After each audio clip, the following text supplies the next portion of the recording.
Estuaries are dynamic ecosystems where freshwater meets saltwater. In these estuarine food webs, we have small, floating organisms that are called plankton. Plankton can be characterized by their size, and to give you a perspective of how small these organisms are, many of them are smaller than the width of a human hair. They can also be classified by how they get their energy. So at the base of an estuarine food web, you have phytoplankton.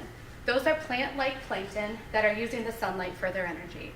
These phytoplankton are then eaten by zooplankton, which are then consumed by animals that we enjoy to eat, like fishes and crabs and shellfish. It's very important to understand the base of this food web because changes in these communities are going to affect how that energy is being transferred to the higher levels of the food web. Recent studies have shown that phytoplankton have been competing more aggressively with cyanobacteria, which is also known as blue-green algae. Cyanobacteria produces toxins and is not nutritious for these zooplankton. If you think of phytoplankton as a nutritious salad, and then you think of cyanobacteria as Twinkies, you can still eat Twinkies, but they're not going to give you the nutrients that that salad would give you to perform daily lives and give you the energy that you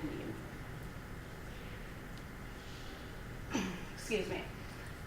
And so what I want to look at is zooplankton adapting to these changes in cyanobacteria in Louisiana estuaries. So I go out monthly sampling in Terrebonne Bay, which is in southern Louisiana. Each month we collect physical data on the water, such as depth, temperature, and salinity. And we also collect zooplankton, and we filter water to determine how much cyanobacteria compared to phytoplankton is in that water. I hope to discover by going further offshore if these cyanobacteria abundances are affecting the zooplankton populations we're seeing. This research can aid in baseline data for our understudy system, Terrebonne Bay, but it can also be applied to other estuaries in Louisiana. Thank you.